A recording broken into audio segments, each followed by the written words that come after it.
Hello there. Welcome to my thought for the day.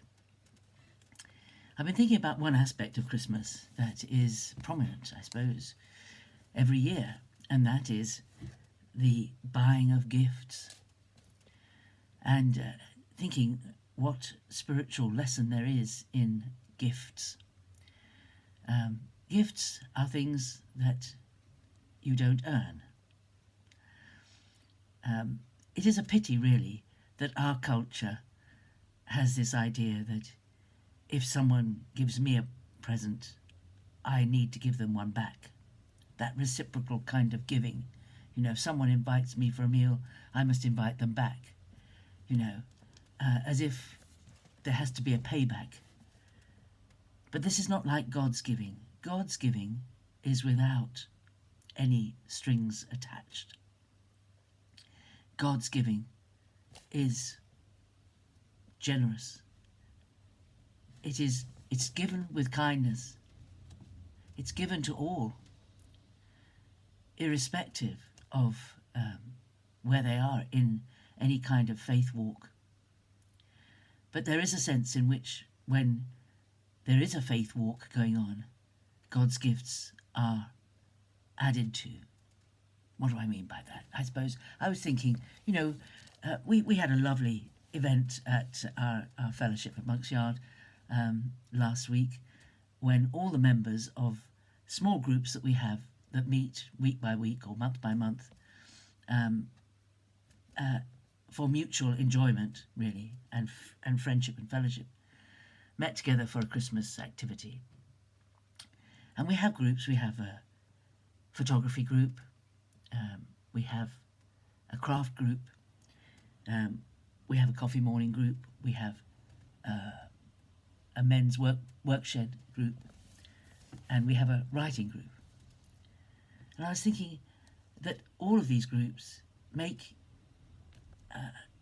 it possible for people to use and develop gifts, natural gifts that God has given to them. The ability to take beautiful photographs, for example, or to write interesting stories or poems, and to make something out of wood and nails and odd bits and pieces, and bring out this creativity. This is all creativity. And I was thinking about when God made man and woman, he gave them abilities. He gave them creativity. He gave them an ideas brain, a brain that would think of new things, that could be novel, could solve problems, could think, I think we need something to put the water in. What could we make? What could we use to put water in? All those sort of things. God gave human beings a really wonderful, inspirational, creative mind, a problem-solving mind, a mind and a body able to do things, to help others, to support others, to care for others, to feel emotions. And then when we get saved and we have received the greatest gift that God has ever given to this world, the gift of his Son, then when Jesus completed his work and he went back to the right hand of God, he poured out more gifts, new gifts, different gifts. It says it in Ephesians chapter 4, verse 8. Therefore it is said, when he ascended on high, he led a host of captives and he gave gifts to men.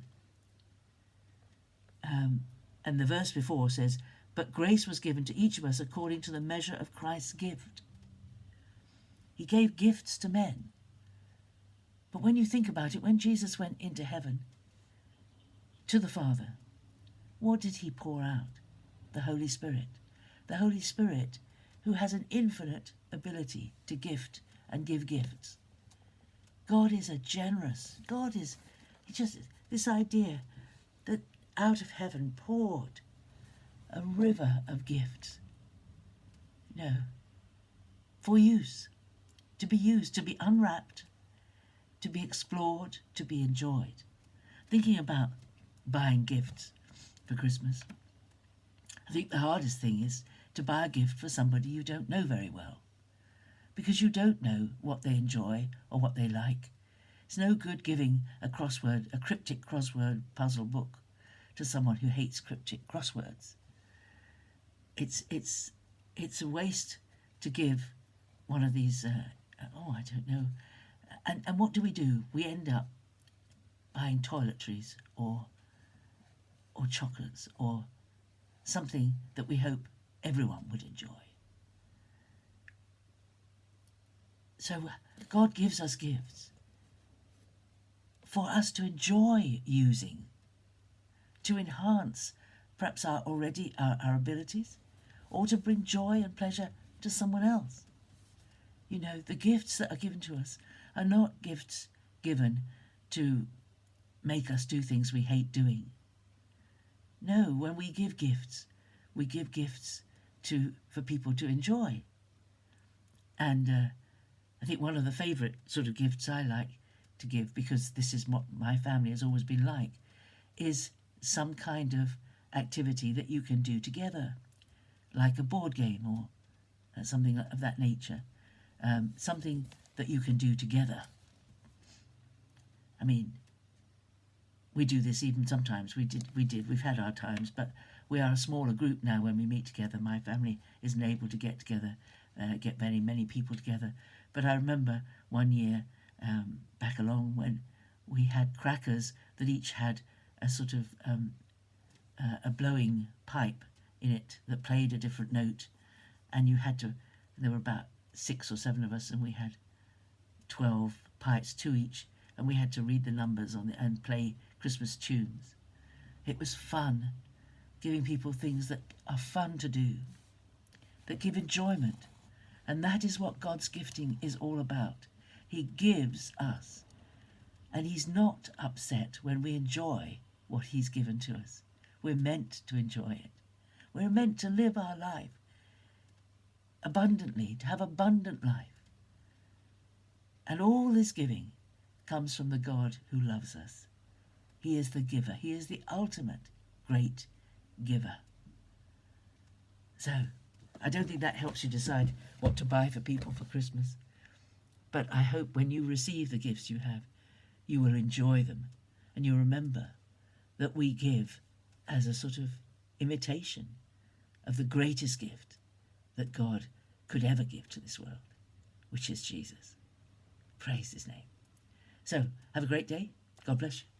I'll see you tomorrow. Bye-bye.